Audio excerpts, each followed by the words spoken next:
رمضان کا اصل میں جو پروگرام ہے، میں پہلے ذرا تمہیداً عرض کر دوں، یہ ہم صرف واقف ہیں روزہ دن کا اور رات کو 1 گھنٹے کی تراویح۔ یہ بہت بڑا مغالطہ ہے، بہت بڑا مغالطہ ہے، بہت بڑا مغالطہ۔ روز اصل میں رمضان کا پروگرام کیا ہے؟ دن بھر کا روزہ اور رات کے اکثر حصے کو قرآن کے ساتھ لے کر جاگنا۔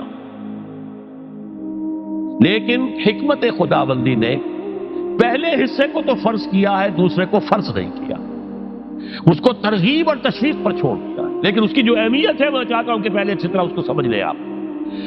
دیکھیے پہلی حدیث اس میں ہے ان سلمان الفارسی رضی اللہ تعالی عنہ قال خطبنا رسول اللہ صلی اللہ علیہ وسلم فی آخر یوم من شعبان۔ حضرت سلمان فارسی سے مروی ہے، انہوں نے فرمایا کہ خطبہ ارشاد فرمایا ہمیں اللہ کے رسول نے صلی اللہ علیہ وسلم شعبان کے آخری دن۔ فقال، آپ نے ارشاد فرمایا، یہ خطبہ طویل ہے، میں نے صرف شروع کے چند جملے یہاں نقل کیے ہیں۔ یا ایھا الناس قد اظلکم شہر عظیم، اے لوگوں تم پر ایک بہت عظمتوں والا مہینہ سایہ فگن ہو گیا ہے۔ دیکھیے سایہ فگن سے وہ انگریزی کا محاورہ آپ کے ذہن میں آنا چاہیے، coming events cast their shadows before. ابھی رمضان شروع نہیں ہوا ہے، شعبان کا آخری دن ہے، تو وہ کمنگ ایونٹ جو ہے رمضان مبارک، اس کا سایہ آ گیا ہے تم پر، اس لیے حضور نے وہ لفظ استعمال کیا قد اظلکم، ظلال کہتے ہیں سائے کو، قد اظلکم شہر عظیم، بڑی عظمت والا مہینہ ہے، شہر مبارک، بہت برکت والا مہینہ ہے، شہر فیہ لیلۃ خیر من الف شہر، اس میں ایک رات وہ بھی ہے، وہ مہینہ جس میں ایک رات وہ بھی ہے جو 1000 مہینوں سے افضل ہے۔ انا انزلناہ فی لیلۃ القدر وما ادراک ما لیلۃ القدر لیلۃ القدر خیر من الف شہر۔ اب جو اگلے 2 جملے ہیں وہ نوٹ کیجئے، جعل اللہ صیامہ فریضۃ وقیام لیلہ تطوعا، اللہ نے ٹھہرایا ہے، قرار دیا ہے اس کا روزہ رکھنا تو فرض کے درجے، اور اس کی رات کا قیام تطوع کے درجے میں، اپنی مرضی پر، اپنی خواہش پر، نفل کے طور پر یہ تم پر لکھ دیا گیا ہے، لکھا تو گیا ہے، جعلہ تو ہے۔ مجعول کا جو پہلا مفعول ہے وہ کیا ہے؟ جعلہ کا مجعول اول کیا ہے؟ دن کا روزہ، اور مجعول ثانی کیا ہے؟ قیام لیلہ، رات کو کھڑا رہنا۔ اب یہ رات کا کھڑا رہنا، اس کی کتنی مقدار ہوگی؟ کہاں سے معلوم کریں گے؟ قرآن سے۔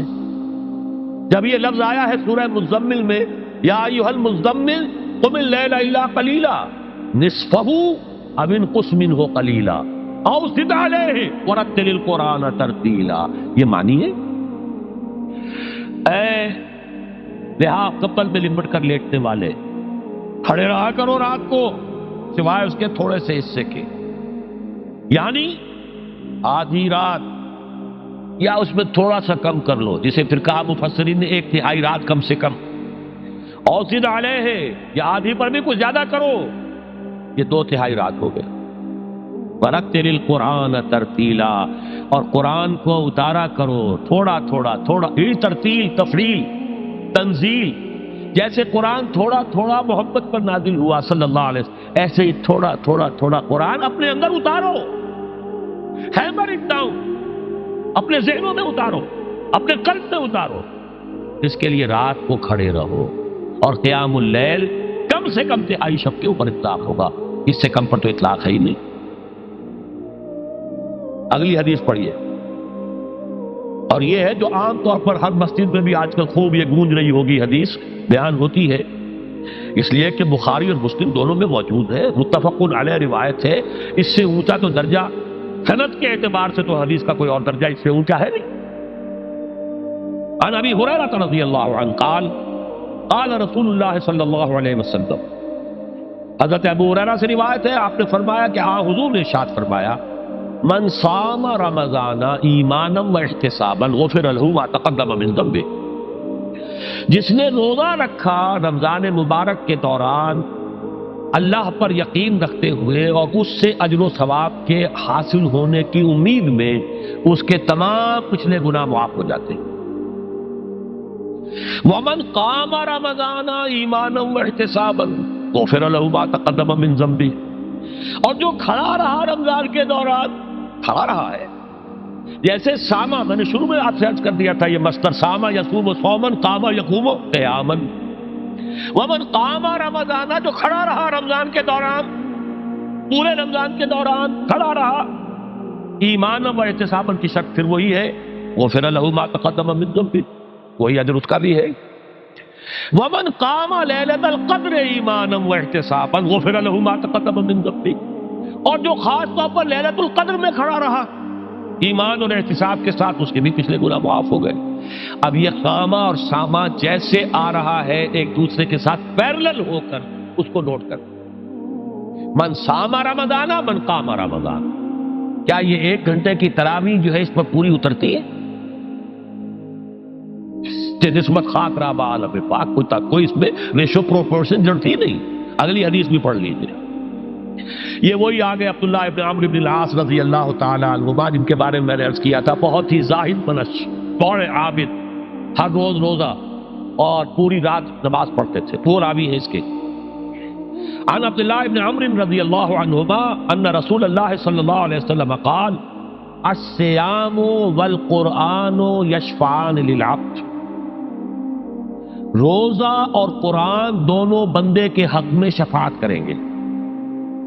یقول الصیام، روزہ یہ کہے گا اے رب، اے پروردگار، انی منعتہ الطعام والشہوات بالنہار، میں نے تیرے اس بندے کو روکے رکھا کھانے پینے سے اور شہوت سے دن کے وقت، فشفینی فی، میری وجہ سے روکا رہا، یہ کھانے کو اچھے سے اچھے جو ہے وہ موجود تھے کھانے، اور پینے کے لیے اعلیٰ سے اعلیٰ مشروب تھے، یہ رکا رہا میری وجہ سے کہ روزہ رکھا ہوا تھا، اور جیسا میں نے کہا منکوحہ بیوی موجود تھی لیکن رکا رہا، تھامے رکھا اس نے اپنے آپ کو میری وجہ سے، تو میری شفاعت اس کے حق میں قبول فرما۔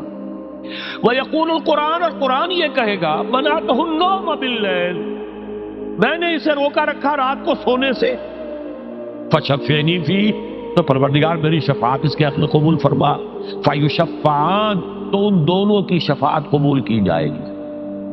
سوال یہ ہے کہ کیا روزہ 1 گھنٹے کا یا 2 گھنٹے کا ہے؟ تو یہ قیام جو ہے یہ 1 گھنٹے کا کیسے ہو گیا؟ تو میں نے پہلے کوسچن مارک آپ کے ذہن میں کھڑا کر دیا، اب جواب سنیے اس کا۔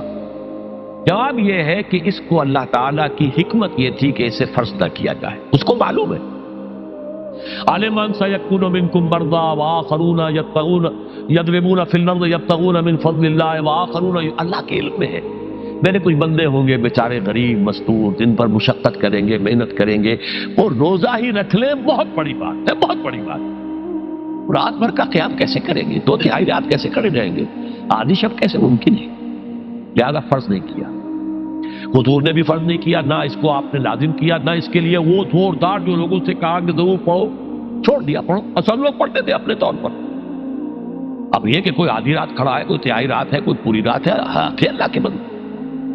لیکن 3 دن حضور نے یہ باجماعت نماز پڑھا دی، لیکن پڑھائی ہے وہ تہجد کے وقت، یعنی لوگ رات کے وقت جو بھی ہے کھڑے ہیں، جاگ رہے ہیں، قرآن پڑھ رہے ہیں، لیکن یہ کہ خاص تہجد کے وقت آپ اپنے حجرے سے برآمد ہوئے تو لوگ جمع ہو گئے، آپ کے گرد جمع ہو گئے۔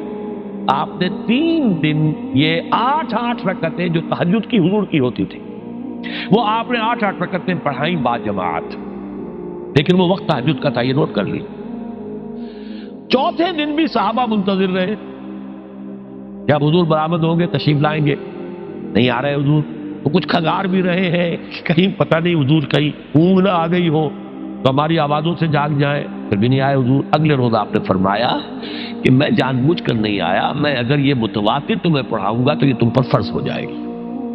یہ ہے وہ رافت اور رحمت، بالمومنین رؤوف الرحیم، جو اللہ تعالیٰ کی شان ہے رحمان الرحیم ہونے کی، بالمومنین رؤوف الرحیم، یہ محمد الرسول اللہ بھی ہے، تم پر یہ سختی جو ہے یہ تمہارے لیے قابل برداشت نہیں ہوگی، لہذا میں نے یہ 3 دن صرف پڑھائی ہے، اگر مسلسل پڑھاتا تو فرض ہو جاتا۔ یہاں تک تو ہے حکمت نبوی کا معاملہ، اب آیا حکمت صحابی یا حکمت خلیفہ راشد۔ یہی معاملہ رہا حضور کی حیات طیبہ کے دوران، یہی حضرت ابوبکر رضی اللہ تعالیٰ عنہ کی خلافت کے دوران، یہی حضرت عمر کا بھی ابتدائی دور۔ لیکن دور خلافت عمر فاروق کے دوران یہ واقعہ آیا کہ حضرت عمر داخل ہوئے مسجد میں، دیکھا رات کے وقت ابھی کوئی باجماعت تراویح کا کوئی انتظام نہیں تھا.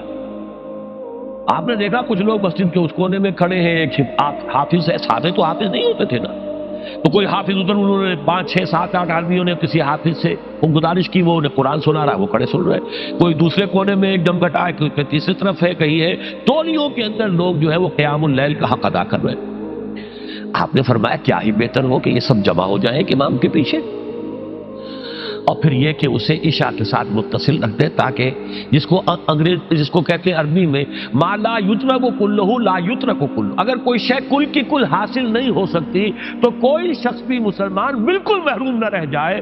کم سے کم یہ 20 رکعت تراویح تو پڑھے اور قرآن سن لے, تاکہ کسی نہ کسی درجے میں تو اس کا بھی حصہ ہو جائے اس کی برکات میں سے. یہ ہے حکمت حضرت عمر فاروق کے فیصلے کی. اور چونکہ حضور نے فرمایا علیکم بسنتی و سنت الخلفاء الراشدین المہدیین, تم پر لازم ہے کہ میری سنت کو اور میرے خلفاء راشدین کی سنت کو مضبوطی سے پکڑو.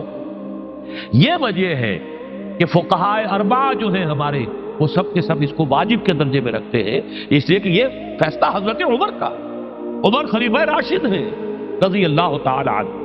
لہذا یہ نظام بن گیا تراویح کا. اب میں اس کی نفی نہیں کر رہا, لیکن جو سمجھتا ہے کہ اس سے اصل حکمت اور غرض و غایت پوری ہو گئی, وہ مغالطے میں مبتلا. یہ تو علی الاقل کم سے کم اس درجے میں کہ ہر مسلمان کم سے کم اس درجے تک تو جو ہے وہ کچھ نہ کچھ حاصل کر ہی لے, اور وہ اس سے محروم نہ ہو بالکل ہی. ما لا یدرک کلہ لا یترک کلہ, اس درجے میں حضرت عمر کا فیصلہ ہے, اور اسی کی وجہ سے ہمارے خلفاء, ہمارے جو ائمہ اربعہ انہوں نے قبول کیا ہے. اور یہی اس مسئلے کا حل ہو جائے گا. جو اہل حدیث حضرات اس کے اوپر جو ہے چیلنج بھی شائع کرتے ہیں, کوئی ثابت کر دے حضور سے 20 رکعتیں تو ہم اتنے لاکھ, ہم بھی کہتے ہیں کہ حضور سے ثابت نہیں ہے. کون کہتا دعویٰ ہی نہیں, یہ تو حضرت عمر کا فیصلہ ہے. حضرت عمر کا فیصلہ, خلیفہ راشد کا فیصلہ, اس کو امت نے قبول کیا ہے, لہذا وہ نظام ہے, رہے گا. اور یہی جو ہے آپ کو معلوم ہے, حالانکہ یہاں اکثریت جو ہے وہاں پر وہ اہل حدیث حضرات کی ہے سعودی عرب میں, حرمین میں وہی 20 رکعت تراویح ہوتی, اس لیے کہ وہ ان کا جو آفیشل مسلک ہے وہ مسلک حنبلی, حنفی نہیں ہے. وہ حنبلی مسلک میں بھی یہی ہے, شافعی میں بھی یہی ہے, مالکی میں تو 36 تک کی روایتیں موجود ہیں, 36 رکعت. لیکن یہ ہے کہ یہ ہے وہ 20 رکعت تراویح کا معاملہ, اس کی نفی میری بات سے نہ سمجھ لیجیے گا, وہ ٹھیک ہے, حضرت عمر کا فیصلہ ہے. پھر یہ کہ یہ آسان ترین ہے کہ عشاء کے ساتھ ہی متصل پڑھ لی, اور آج تو ہماری نیند کا کوئی حصہ اس میں جاتا ہی نہیں, کون سوتا ہے, اس سے پہلے سوال ہی پیدا نہیں ہوتا. لیکن یہ جو کہہ رہے ہیں کہ قرآن کہے گا میں نے اسے نیند سے روکے رکھا, اس کا حق کہاں ادا ہوا؟ اس کا حق تو ادا ہوگا کہ تہائی ورنہ نصف شب کے لگ بھگ آپ جاگے قرآن کے ساتھ. اب سمجھیے اس کی غرض و غایت کیا ہے. اگر قرآن رمضان کا یہ دوگنا پروگرام سامنے آ گیا, اصلاً جو مطلوب ہے دن بھر کا روزہ اور رات کے اکثر حصے کا کم سے کم نصف شب جو ہے اس میں جاگنا قرآن کے ساتھ. اب اس کی جو حکمت اور غرض و غایت ہے وہ بھی اب آپ 2 درجوں میں سمجھ. رمضان کا اب 2 اچھا پروگرام, دن میں روزہ رکھو, اس روح کو مزمحل کرو, اس روح کو مزمحل کرو گے, اس میں جسم کو مزمحل کرو گے, حیوانی وجود کو, تو ہی اس روح کو کچھ ریلیف ملے گا. بھاری بوجھ کسی کے قدموں میں پڑا ہوا ہے, وہ کیسے اوپر اٹھے گا؟ ذرا اس کے نیچے جو وزن ہے, لنگر بھاری ہے, جہاز کا کیسے چلے گا؟ لنگر تو اٹھاؤ. تو اس طریقے سے وہ ذرا بوجھ سے اس کو تھوڑا سا ریلیف دو, رات کو کھڑے ہو جاؤ. اب اپنی روح پر نازل کرو اللہ کے کلام. تیرے ضمیر پہ جب تک نہ ہو نزول کتاب, گرا کشا ہے نہ راضی نہ صاحب کشاف. اب یہ فوار پڑ رہی ہے تمہارے اوپر, تمہارے اندر اس کو جذب ہونا چاہیے. اس سے کیا ہوگا؟ روح کو تقویت حاصل ہوگی. اس کو مثال سے پہلے سمجھا دو. کوئی شخص پیاس سے مر رہا تھا, اس درجہ پیاسا تھا کہ اس کے اوپر بے ہوشی بھی طاری ہو گئی ہے. کوئی شخص آیا, اس نے پہلے اس کو پانی کے چھینٹے دیے, کچھ ہوش میں آیا. اب اسے پانی کا کوئی کٹورا لگا دیا اس کے منہ سے. پانی کے ایک گھونٹ کی جو لذت اسے اس وقت محسوس ہوگی, کیا کبھی زندگی میں کسی کو محسوس ہو سکتی؟ یہ پانی کتنی بڑی قیمت ہے, قیمتی شے ہے. یہ تو اسی سے پوچھے جسے شخص پیاس لگی تھی, اور پیاس کی وجہ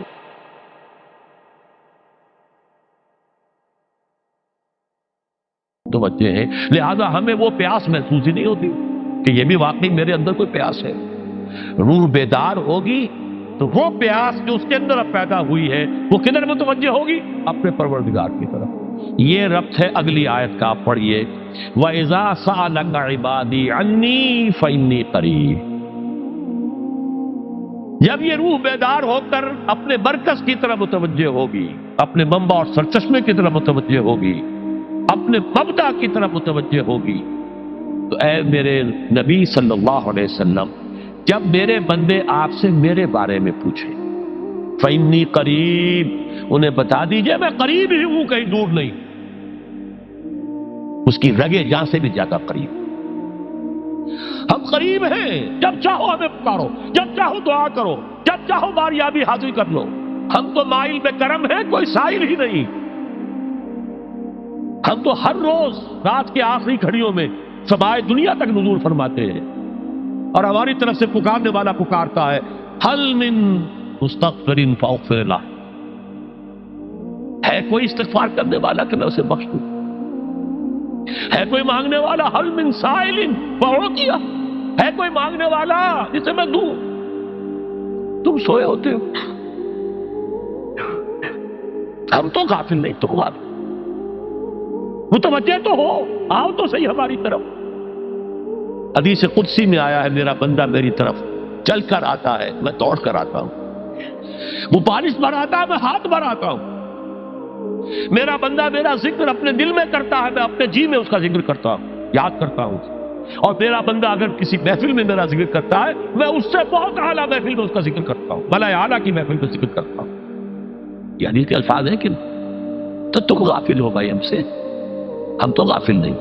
اغیب و ذو اللطائف لا یغیب وارجو ہو رجال لا یخیب، میں غائب ہو جاتا ہوں، وہ تو غائب ہونے والی ہستی ہی نہیں ہے، ہر آن موجود، ہوا معکم اینما کنتم۔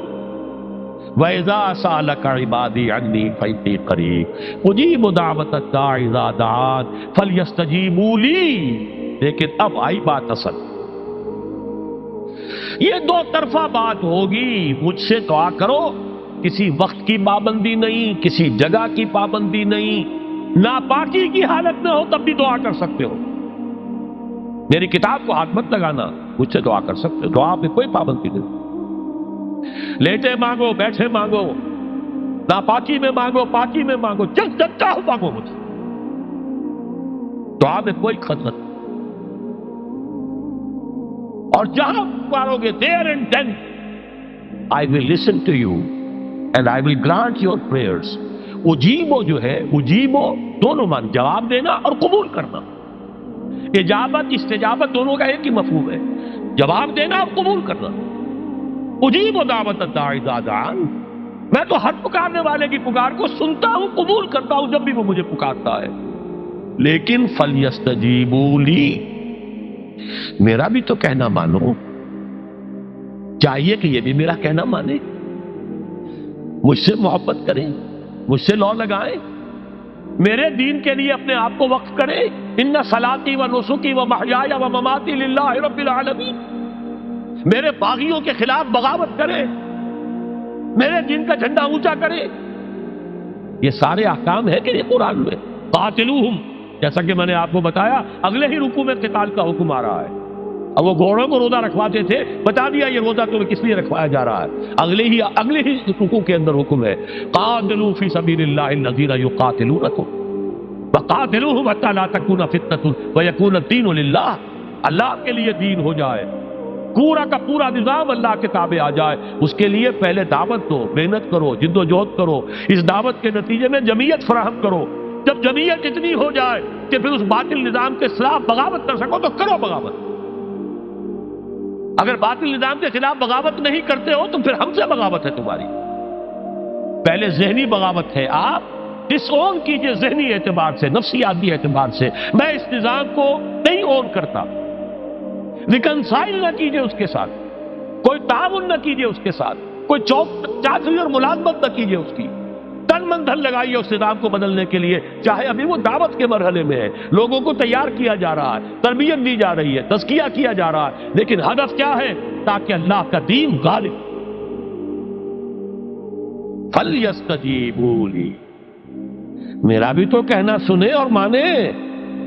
میں جہاد کا حکم دیتا ہوں تو جہاد کریں، میں اقامت دین کا حکم دیتا ہوں اقیم الدین تو اس کے لیے کھڑے ہو جائیں، میں قتال کا حکم دوں تو قتال کریں.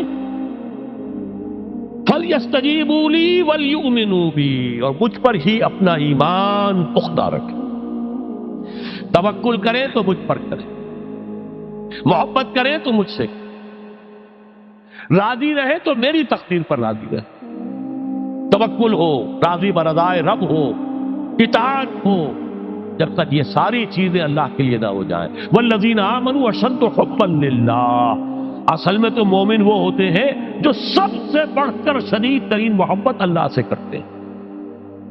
قل ان کان آباؤکم وابناؤکم واخوانکم وازواجکم وعشیرتکم واموال اقترفتموها وتجارۃ تخشون کسادها ومساکن ترضونها احب الیکم من اللہ ورسولہ وجہاد فی سبیلہ فتربصوا حتی یاتی اللہ بامرہ واللہ لا یہدی القوم الفاسقین. اے نبی ان سے کہہ دیجئے اگر تمہیں اپنے باپ، اپنے بیٹے، اپنے بھائی، اپنے اسپاؤسز، بیوی کے لیے شوہر، شوہر کے لیے بیوی، اور رشتے دار، اور تمہارے وہ مال جو تم نے بڑی محنت سے جمع کیے ہیں، تمہارے وہ کاروبار جن کا تمہیں اندیشہ ہوتا ہے کہ کساد بازاری نہ ہو جائے، کہیں پر جو ہے ریسیشن نہ آ جائے، اور تمہارے وہ مکان اور محلات جو تم نے بنائے ہیں، اگر یہ 8 چیزیں محبوب تر ہیں اللہ سے اور اس کے رسول سے اور اس کی راہ میں جنگ کرنے سے، جہاد سے، تو جاؤ دفعہ ہو جاؤ، بیٹھو وہاں یہاں تک کہ ہم اپنا فیصلہ سنا دیں. اور اللہ ایسے فاسقوں کو، ایسے ناہنجاروں کو ہدایت نہیں دیتا. یہ ہے قرآن آیت نمبر 24 سورہ توبہ. فَلْيَسْتَجِيبُوا لِي وَلْيُؤْمِنُوا بِي لَعَلَّهُمْ يَرْشُدُونَ. اب وہ لفظ آ گیا رشد. دیکھیے پہلے آیا تھا لَعَلَّكُمْ تَتَّقُونَ، روزہ، مجرد روزہ تقوی پیدا کر دے گا، ضبط نفس، اور ضبط نفس بھی وہ جو حکم خداوندی کا تابع ہے. یہ روزے کی ریاضت ہے، روزے کی ریاضت کا حاصل. رمضان کے روزے کے ساتھ قیام اللیل کا دو گنا پروگرام، دن میں روزہ، رات کا قیام قرآن کے ساتھ. اس کا پہلا نتیجہ کیا ہے؟ لعلکم تشکرون، تاکہ قرآن کی عظمت منکشف ہو جائے، قرآن کی قدر و قیمت سے تم آگاہ ہو جاؤ، تمہیں معلوم ہو جائے کتنی بڑی دولت ہے جو اللہ نے دی ہے.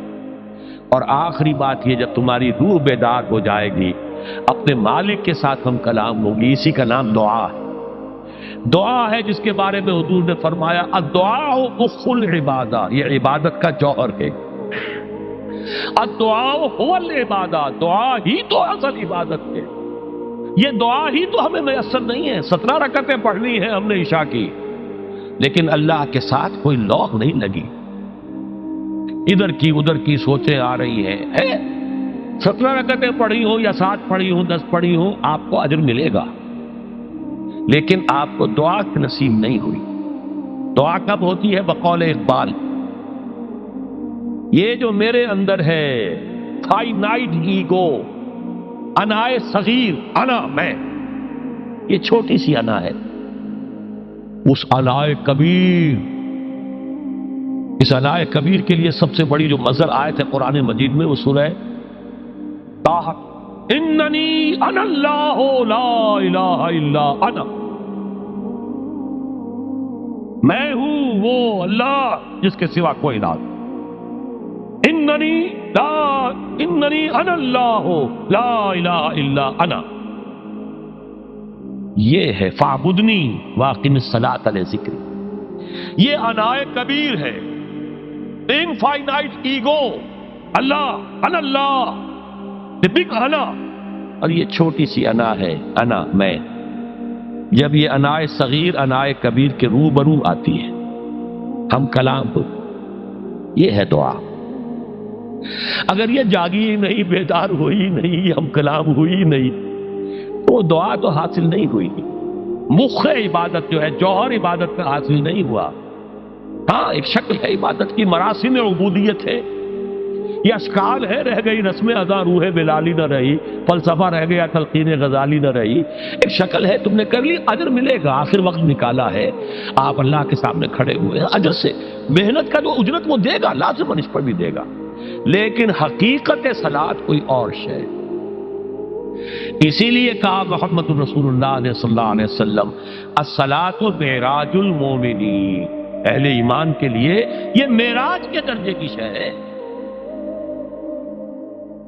معراج میں مکالمہ ہوا تھا، التحیات للہ والصلوات والطیبات، یہ حضور نے فرمایا السلام علیکہ ایھا النبی ورحمۃ اللہ وبرکاتہ، کس نے کہا؟ اللہ نے فرمایا السلام علینا وعلی عباد اللہ الصالحین، حضور نے فرمایا اس سلامتی میں تمام اللہ کے نیک بندوں کو شامل کر رہا ہوں، سلامتی مجھ پر بھی ہو اور تمام اللہ کے نیک۔ یہ مکالمہ ہے، مخاطبہ ہے۔ جب تک یہ مکالمے اور مخاطبے کی شکل نہیں، اگر وہ انائے صغیر جاگی ہی نہیں، سوئی ہوئی ہے، بے ہوش ہے، پڑی ہوئی ہے، سسک رہی ہے یا مر چکی ہے، روح مر بھی جاتی، جسم زندہ ہے، روح مرتی، جسم جان کے ساتھ زندہ ہے، حیوان انسان زندہ ہے، انسان مر چکا۔ اس لیے قرآن کہتا ہے نبی یہ مردہ ہے، اموات غیر احیاء، یہ نہیں سنتے ہیں، یہ آپ کو سمجھتے ہیں آپ کے یہ بڑے غور سے سن رہے ہیں، نہیں سن رہے ہیں، یہ تو مردہ ہے،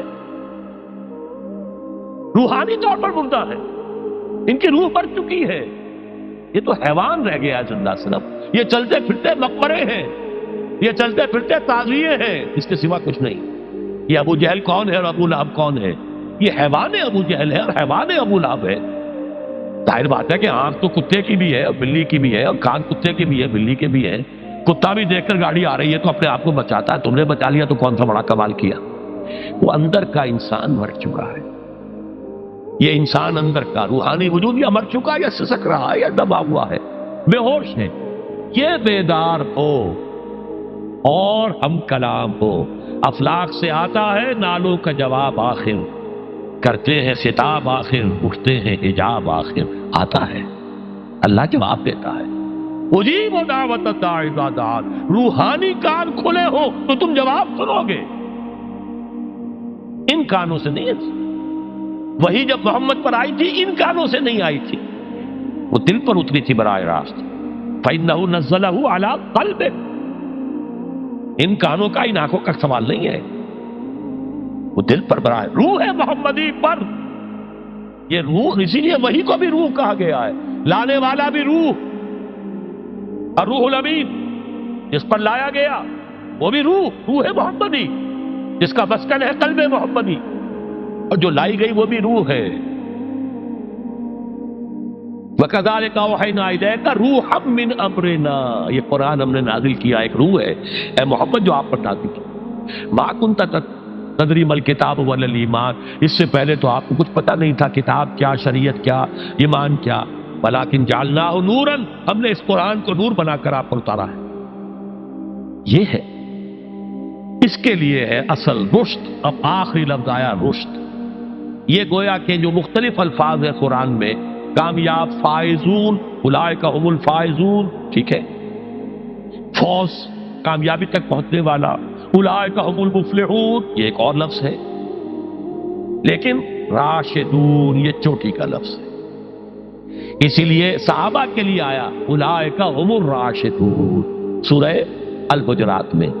اسی لیے انسانوں میں سے نبیوں کے بعد سب سے اونچے چوٹی کے انسان ابو بکر، عمر، عثمان، علی، ان کے لیے آیا خلفاء الراشدون، علیکم بسنتی وسنت الخلفاء الراشدین المہدیین۔ یہ رشد ہے، رشد تک پہنچنا ہے تو یہ کام ہے، اور یہ ہے اصل حاصل صیام و قیام رمضان کا۔ اولئک هم الراشدون، اللہم ربنا اجعلنا منہم، اللہم ربنا اجعلنا منہم، اللہم ربنا اجعلنا منہم۔